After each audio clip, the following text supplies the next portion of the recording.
This isn't a manhunt. It's a silent father's terrifying 20-year revenge. The first thing he did after being wrongfully imprisoned wasn't to clear his name. It was to force the biological father of his own daughter to jump to his death. Can you imagine? A man whose vocal cords were severed spent 20 full years plotting the perfect murder, to make the Real killer die in disgrace. And the only cop in the world who saw the truth actually decided to help him finish this deadly revenge. It all started with a bloody case 20 years ago. A talented young musician named Mike was accused of brutally assaulting and murdering his beloved girlfriend, Anna. The evidence was rock solid. Witnesses and physical proof all pointed to him. Most damning of all, Anna's own father, Frank, testified against him. Faced with overwhelming evidence, Mike remained completely silent, offering no defense. He was sentenced to life in prison. When he woke up, his eyes were cold and empty. He began training obsessively, turning his body into a weapon. The 4 inmates who had tormented him were brutally beaten. One lost an eye, another nearly died. From that day on, no one dared mess with the silent beast. He spent 20 years forging himself into a machine fueled by revenge. On the day of his release, his only belonging was a necklace with a photo of Anna.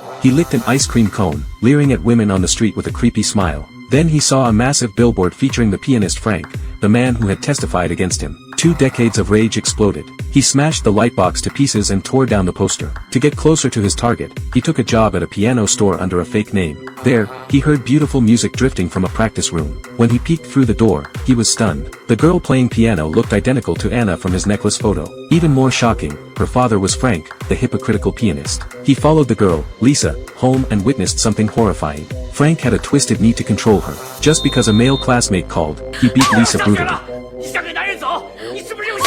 Afterwards, he disgustingly stroked her hand and said, "Daddy's protecting you." Mike watched it all through binoculars from a run apartment across the street, where he immediately rented a room to surveil them around the clock.